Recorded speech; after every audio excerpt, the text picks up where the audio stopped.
When people ask me about my parents, I usually lie. I say we're close. I say they're supportive. I smile and toss out vague answers like, yeah, mom's enjoying retirement, or dad's good, still gardening like crazy. Because it's easier than explaining the truth, that my mother once told me I was a mistake she regretted keeping, and my father, well, he's been silent for most of my life, especially when I needed him most. My name's Julian, I'm 29, and this story isn't about some petty family feud. It's about years of silence, one-sided love, manipulation masked as maternal concern, and the moment I finally stopped playing nice. Growing up, I learned early that love came with conditions in our house. My mom, Teresa, was the kind of woman who could make a compliment sound like a critique. You got an A? That's nice, but you could have gotten an A+ if you didn't waste so much time drawing. Or, you look handsome today, you should dress like that more often, not like how you usually look. She wore disappointment like perfume. Subtle, lingering, always present. My dad, Michael, wasn't cruel. He was just absent. A shadow in the hallway. A pair of eyes behind a newspaper. Sometimes I think he stayed quiet just to survive her. I was an only child, so you'd think that might mean I got all the attention. I did, but not the kind that warms your heart. More like the kind that leaves a tightness in your chest, even when everything seems fine. She monitored my hobbies like they were threats. If I played piano, she'd scoff that it was a waste of time unless you're going to be the next Beethoven. If I drew, she'd ask how that was going to pay the bills. And when I got into a good university on a partial scholarship for graphic design, she barely looked up from her phone. Well, don't expect us to pay for the rest, she muttered, like it was a given. I told her I'd take loans. Her only reply was, good, maybe you'll finally learn the value of money. Despite all of that, I still wanted her approval. I think some part of me believed if I just achieved enough, she'd finally look at me like I mattered. I chased that feeling all through college. I graduated early, top of my class. I even got a job lined up before the ceremony. I invited her and dad to my graduation, sent the email, followed up with a call. She said she'd see if they could make it. Like it was brunch and not the culmination of 4 years of struggle. The morning of the ceremony, I waited in my cap and gown, scanning the crowd. I kept telling myself they were just late. Maybe traffic, maybe parking was bad. But the ceremony came and went, and they never showed. Later that night, I got a text. Hope it went well. We were too tired after the week we had. Congrats though. That was it. No call, no gift. Not even a photo like the ones I saw my classmates posting. Smiling with their parents, arms around each other, framed diplomas in hand. I had a friend snap a photo of me alone, holding the diploma in one hand and a coffee in the other, trying not to look like I was waiting for someone who never came. I kept that photo, printed it, framed it. I don't know why, maybe to remind myself that I made it anyway. After graduation, I kept my distance. I got an apartment in the city, threw myself into work. I stopped calling unless I had to. They didn't notice. Birthdays became text messages. Holidays became, sorry, we're traveling this year. They retired early, both of them, thanks to some smart investments and a hefty inheritance from my mom's parents. They bought a lake house 2 hours north and started posting photos of wine tastings and sailing trips like they were influencers. Suddenly they were that couple, coordinated outfits, smiling at sunset, captioning everything with cringy hashtags like #BlessLife and #EmptyNestGoals. It was surreal. So when I got the invitation to my mom's retirement party, I honestly thought it was a mistake. It came in the mail, gold foil lettering and everything. You're invited to celebrate Teresa's incredible journey. It read, with RSVP details and a note that said, dress to impress, speech is welcome. At first, I considered ignoring it. I hadn't seen them in over a year, but something in me itched. Maybe it was the part that still wanted a real goodbye. Maybe it was the years of swallowed words and fake smiles finally bubbling up. I told them I'd be there. My mom texted back with a thumbs up emoji. That was it. No, can't wait to see you. No, glad you're coming. Just a reaction, like she was RSVPing to her own son's presence. I almost didn't go. I spent the week leading up to it debating. But 2 nights before the party, I got a call from my cousin Erin, one of the few family members who actually treated me like I mattered. She sounded weirdly nervous. Hey, Julian. I was cleaning out Grandpa's old study with Aunt June, and we found something weird. It has your name on it. That got my attention. What do you mean?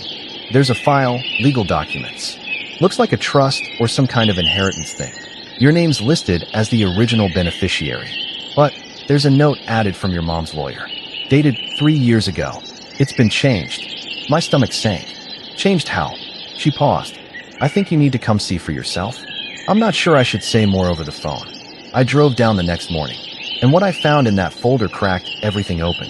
There, in black and white, was the trust my grandfather had set up for me. A sizable amount, more than I'd ever known he had. He'd left me $250,000, a starter fund for a house or business, something to give me a leg up after college. But 3 years ago, right after my graduation, a new amendment had been added. The money was now being managed by my mother, and the distribution? Gone. Delayed indefinitely until deemed appropriate by guardian. Guardian. I was 26 when she signed that. I asked Erin how she found it. She told me June had kept the originals when Grandpa passed, even though Teresa had insisted she handle the estate. The amended version was never discussed with the family. No wonder. I didn't sleep that night. I stared at the copy Erin made me. My hands were shaking. I kept thinking about all those years I scraped by, worked double shifts, skipped meals to make rent, while my mother sat in a lake house sipping imported wine, holding on to something my grandfather intended for me. And now she wanted a retirement party? Fine. She'd get one. A perfect, unforgettable one. I printed the documents. All of them. Highlighted the key changes. Tucked them into a leather folder. And then I dug through my old box of college stuff until I found that framed photo from graduation. The one I took alone, holding a coffee instead of my parents' hands. And I packed both. Because if she wanted a speech, she was about to get one. But nothing, and I mean nothing, could have prepared me for what she whispered in my ear the moment I handed her that photo in front of 80 people. I'll never forget it. She smiled, leaned in with that fake warmth she reserved for appearances, and said, "You always make everything about you, don't you?"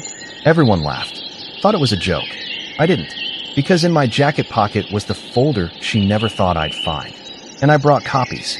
I stood there on that polished banquet hall floor, applause echoing around me like I wasn't even in the room.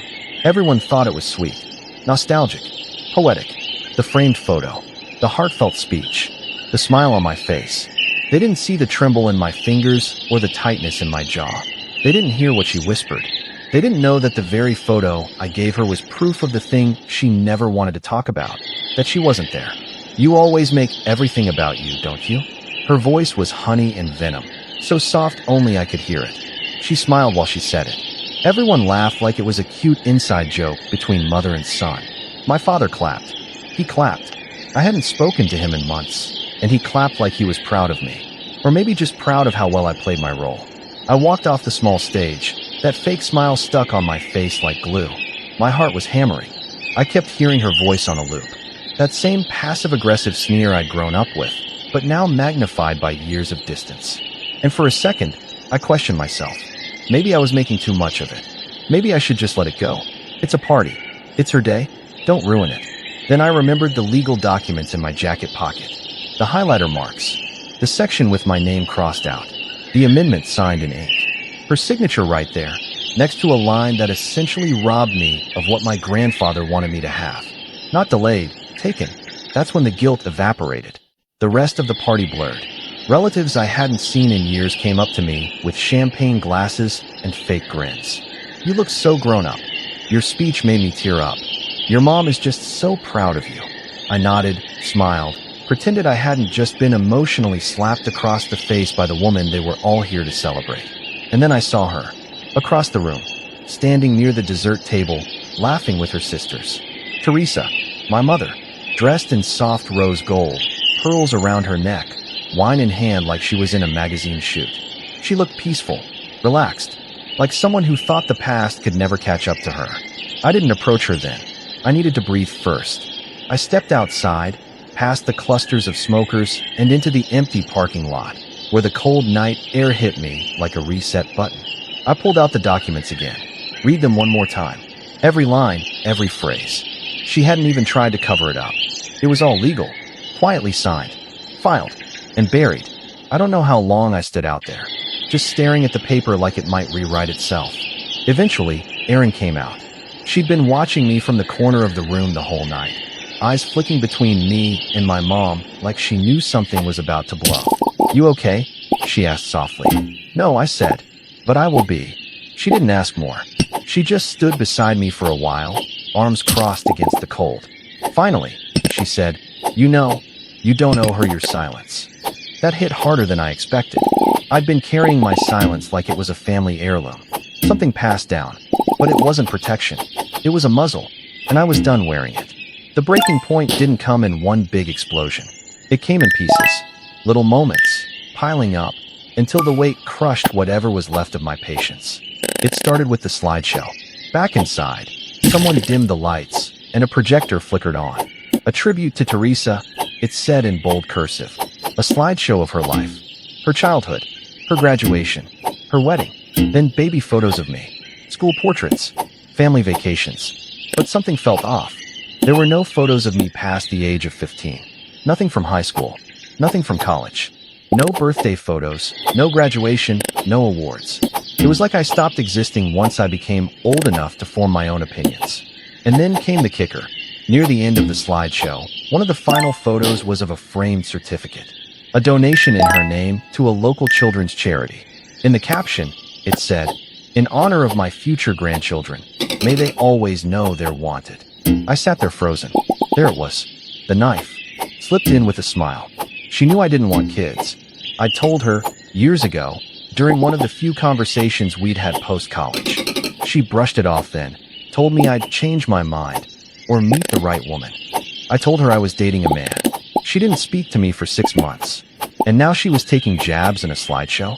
After the presentation, people started making their way to the dance floor. My dad gave a short, dry toast. To Teresa, for being the glue of our family. I nearly choked. Glue?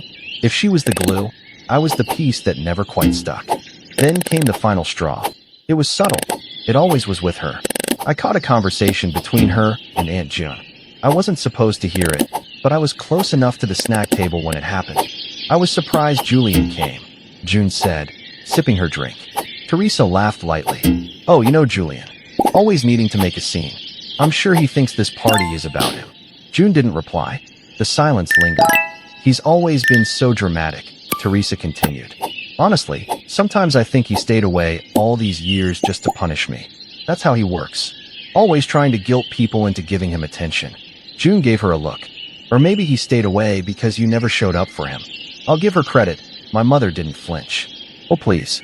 He was always overly sensitive. You know how boys are these days. Can't even handle a little tough love." Tough love. That's what she called it. I walked away before I did something I'd regret. But inside, something broke.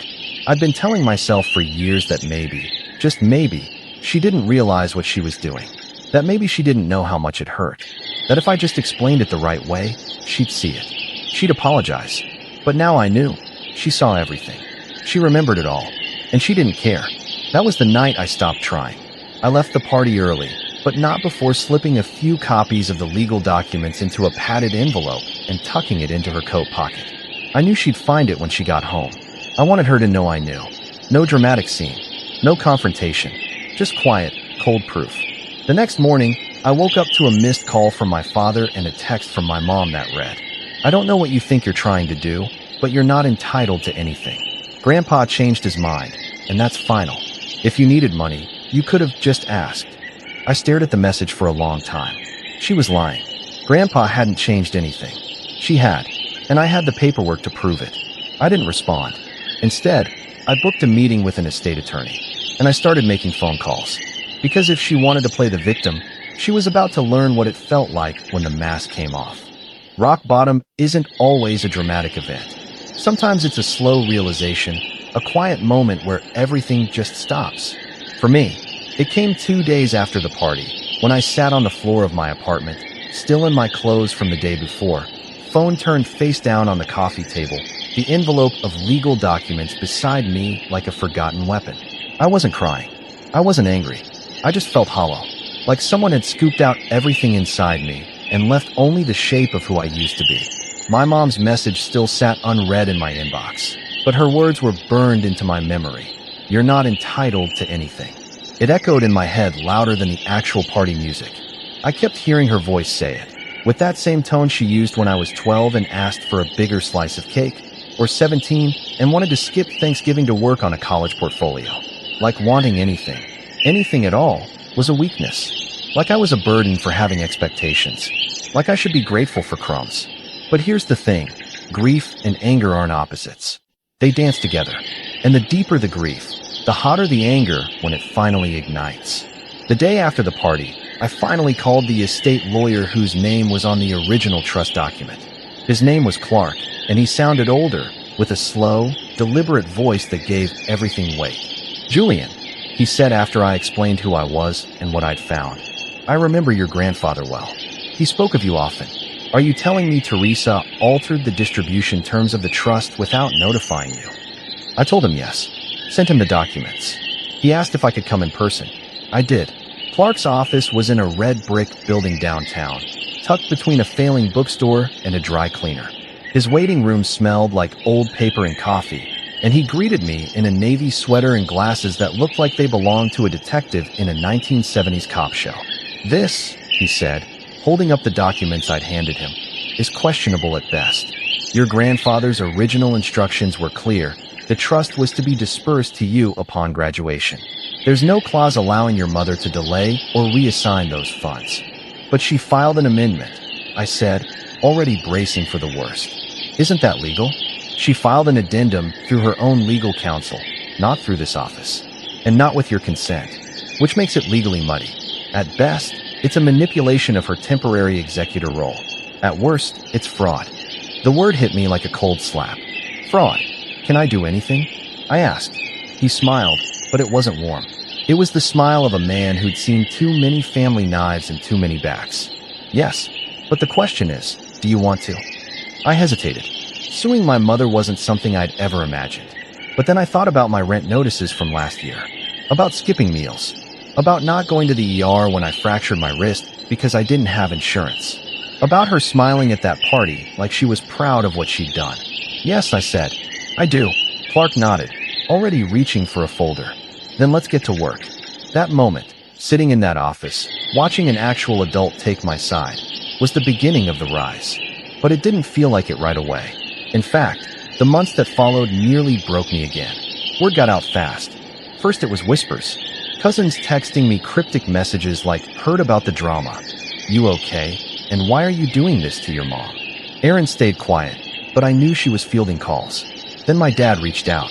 "Julian," he said over the phone, his voice tight. "What are you doing?" "She stole from me." I replied flatly. "It was for your own good. You weren't ready." Don't finish that sentence." There was a long pause. Then a sigh. "You know how your mom is. She just wanted to protect the money. She thought you'd waste it." "Protect it from who?" I asked. "Me?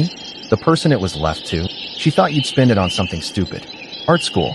Or that apartment downtown. You're impulsive." "I graduated early. I've never been in debt. I worked 2 jobs during college. You think I'm impulsive?" Another pause. "She was grieving," he finally said. "Your grandfather passed, and that was 3 years ago." He didn't argue after that. Just muttered, "This is going to tear the family apart," and hung up. But here's the thing no one tells you. Sometimes a family needs to fall apart so you can finally breathe. For a while, I was the villain.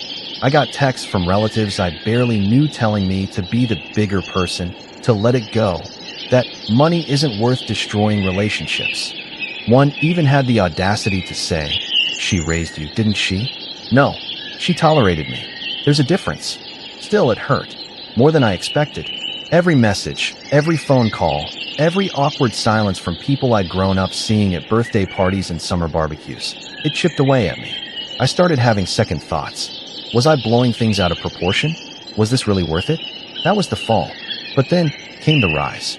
I started therapy. It wasn't some grand breakthrough moment. More like a friend of a friend recommendation I followed out of desperation. Her name was Mara.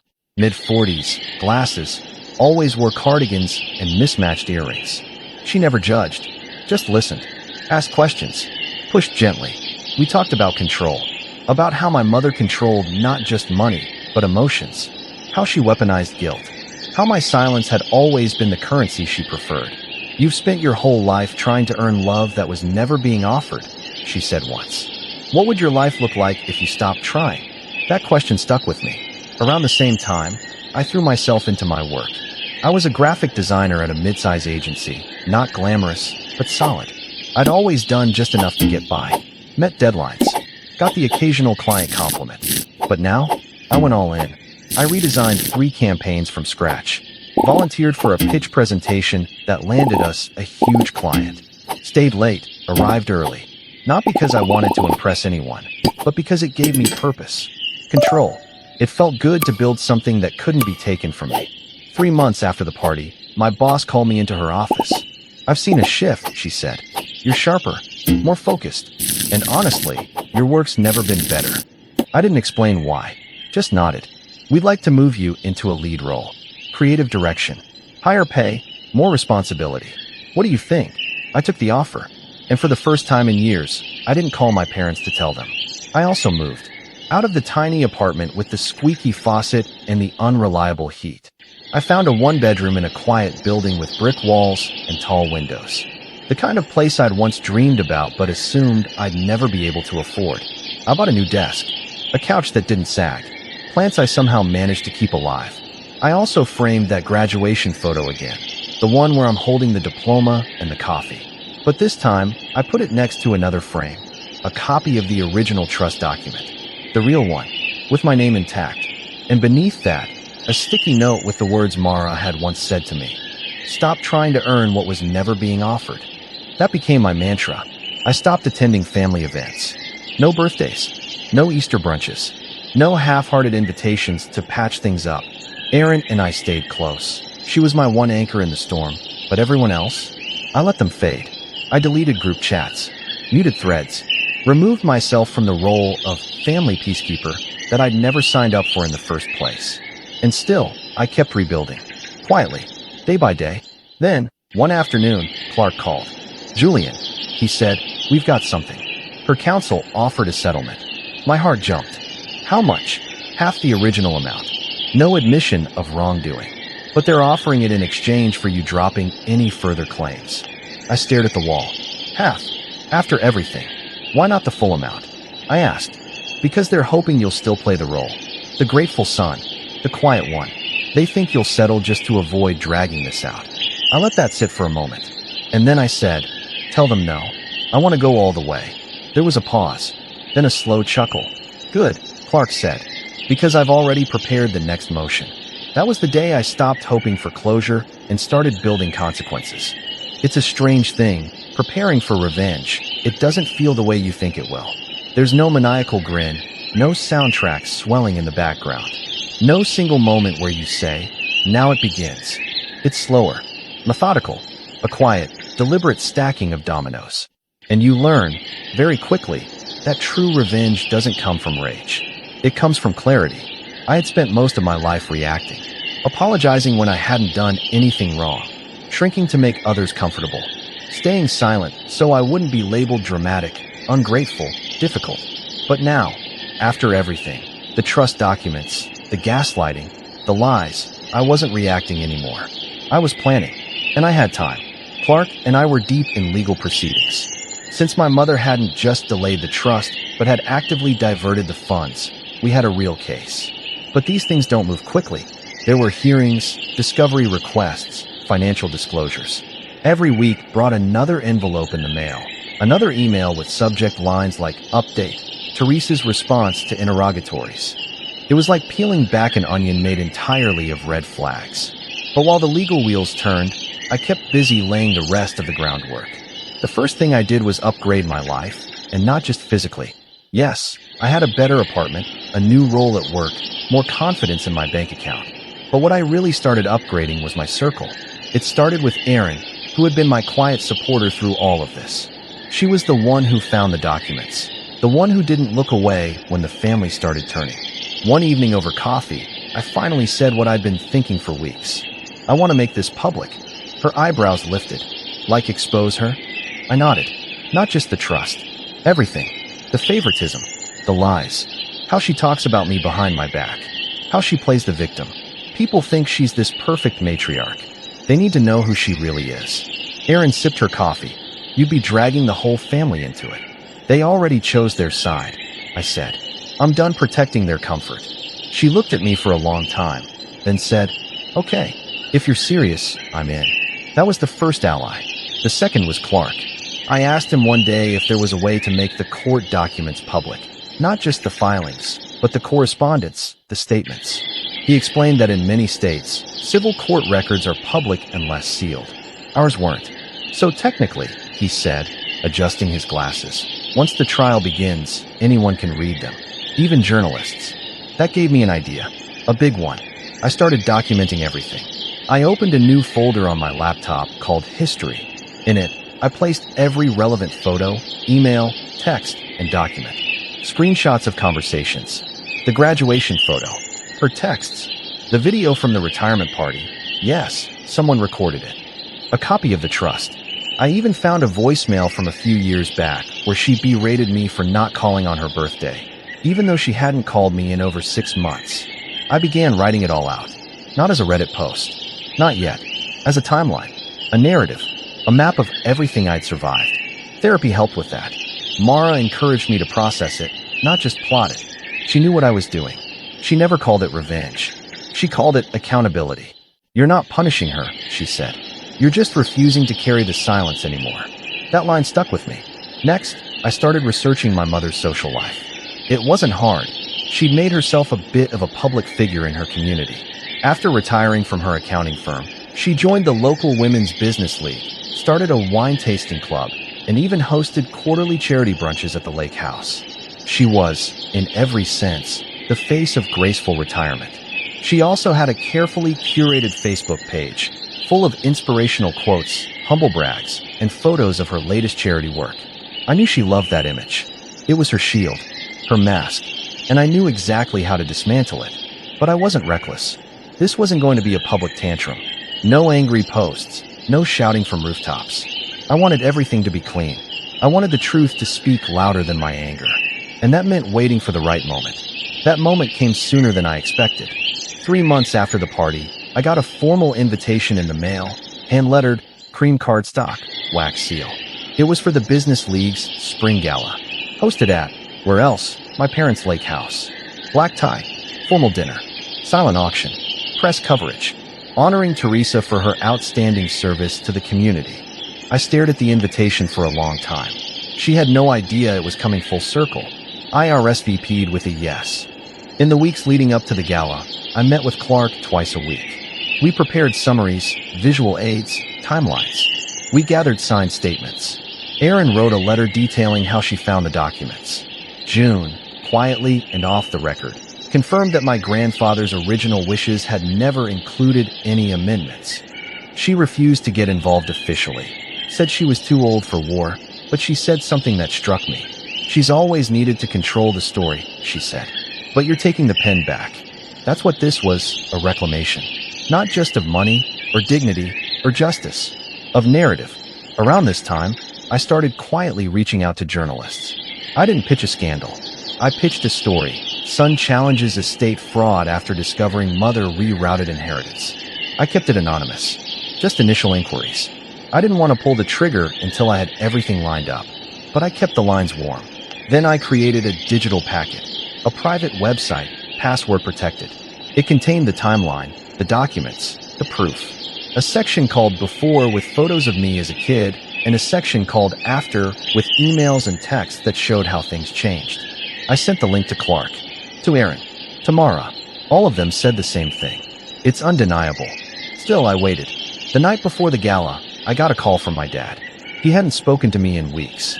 "I heard you're coming tomorrow," he said, voice cautious. "I am." There was a pause. "She's nervous." I didn't reply.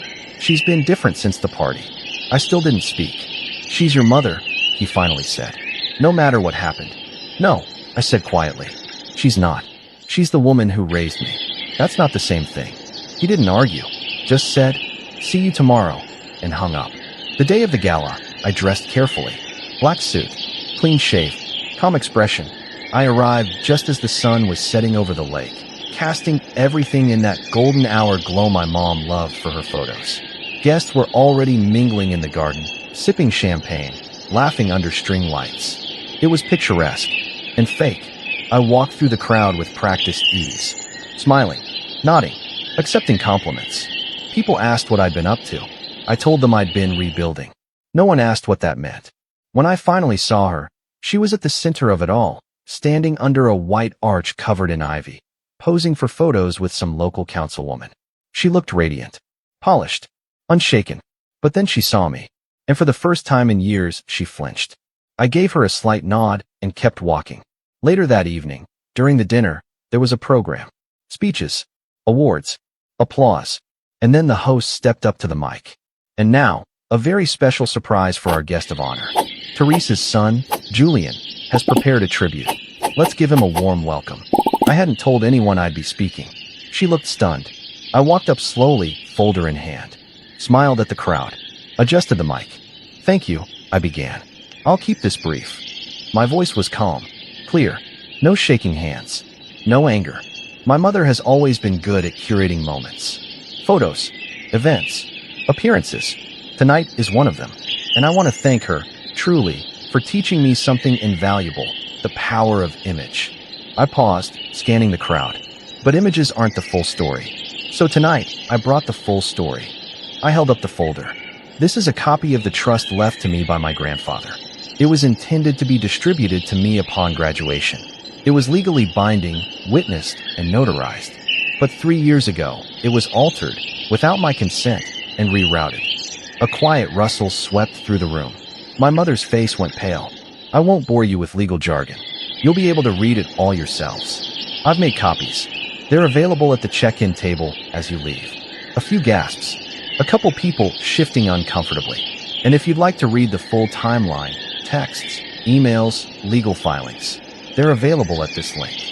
I gave the link out loud, slowly, clearly, because stories like these, about control and silence and manipulation, they don't just happen behind closed doors. They happen in front of string lights and photo booths. They happen with a smile. I turned to her, then, looked her in the eye. I'm done smiling. Then I stepped down. I didn't wait for applause. I didn't need it. The walk back to my seat felt like stepping through molasses. Every eye in the room was pinned to me, some wide with disbelief, others squinting with judgment, and a few watching with something that almost looked like admiration. I didn't make eye contact with anyone. Not my father, who was now hunched in his chair, gaze fixed on his water glass. Not my mother, who sat perfectly still at the head table, her wine untouched, her expression frozen in that delicate balance between outrage and panic. I slid back into my seat beside Erin, whose hand was gripping her clutch like it was the only thing tethering her to the earth. She whispered, "You actually did it," like she'd just watched someone climb Everest in flip-flops. I said I would. I whispered back. I didn't need a bite of the fancy dinner they served after. I didn't need to. The satisfaction simmering in my chest was more than enough to keep me full. There was no dramatic outburst from Teresa. No table flipping or shouting match. That wasn't her style. Her rage was a slow boil, internal, quiet, and designed to preserve her image. So instead, she smiled. She nodded when people leaned in to whisper. She kept her back straight and her voice level. But I could see it. The unraveling. By the time dessert was served, guests were already on their phones. I caught one man, some real estate agent who'd once introduced her at a fundraiser, scrolling through the site I'd linked. His brows furrowed deeper with every swipe. Another woman near the back raised her hand and asked, too loudly, "Is this true?" As if she were asking about a canceled reservation, not a fraudulent diversion of a six-figure inheritance. Teresa stood slowly and gave a tight, practiced smile. "Julian has always been very imaginative," she said to the room. "He gets that from his grandfather." It was a feeble deflection. No one laughed. And then the questions began. She deflected. She redirected. She insisted it was a private family matter, that context was missing, that the legal process would clarify everything. But even the most well-groomed reputation can't withstand paper proof. And I brought receipts. All of them. The next morning, the link to the private website went viral in our town's social circles. Clark had timed it perfectly. A motion to publicly file the full case details was submitted that same morning, and I gave a single, anonymous interview to a small but credible local journalist. The headline was surgical. Retired accountant accused of estate manipulation by estranged son, public trial looms. They didn't need to name her. Everyone knew who it was. Within a week, the fallout had begun. The Women's Business League suspended her membership, pending internal review. The spring charity she helped co-chair removed her photo from their website and announced a change in leadership. Her wine club, which was more about status than Sauvignon Blanc, quietly canceled their next event. No one said it out loud, but her name had become a liability. She wasn't just a retired accountant anymore. She was a headline. I never heard from her directly. Not a text, not an email, not a voicemail. She did reach out to Clark's office once, asking if we'd consider a private settlement and retraction of public materials. Clark called me the second he hung up. "She's cracking," he said. "You want to end this now?" I didn't answer right away. I just stared at the phone in my hand, thinking about the years I spent bending over backwards for a woman who couldn't be bothered to show up to my graduation, who rewrote a trust behind closed doors, who smiled through every lie and made me feel like the crazy one for noticing. "No," I said. "We finish it." The case proceeded, slowly, but with momentum.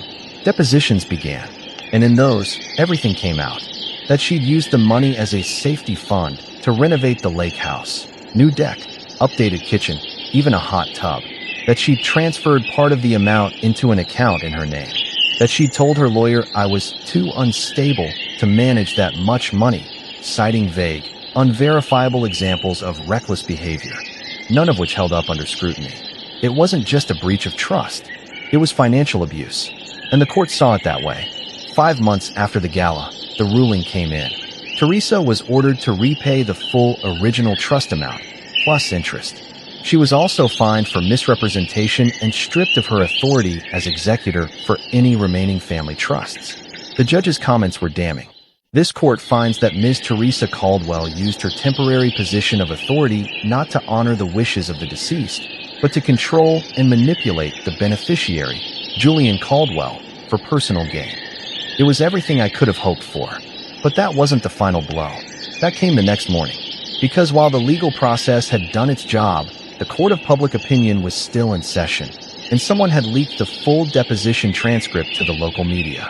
It wasn't me, and I won't speculate who it was. But suddenly, quotes from Teresa's own mouth were splashed across news blogs and community forums. He was always too sensitive. I couldn't trust him with that kind of money. I did what I had to do. The backlash was swift. Former colleagues publicly distanced themselves. A women's networking group she once mentored issued a statement about taking allegations of financial misconduct seriously. Even her former accounting firm, which she hadn't worked at in years, issued a vague but brutal statement. The values described in recent reports do not reflect those of our organization. She was radioactive. My dad, meanwhile, sent a single text. "I hope you're proud of yourself." I didn't respond. I didn't need to, because for the first time in my life, I was. I used part of the court-awarded funds to pay off the last of my student loans. I donated some to a scholarship program for first-generation college students. And the rest? I invested in a design studio I'd always dreamed of starting. A small, independent branding agency that focused on helping local artists and nonprofits build their visual identity. I named it Frame and Foundry. The name came from two places: the photo frame I gave my mother at her party, and the fact that sometimes, to find yourself, you have to forge your own path from molten pieces.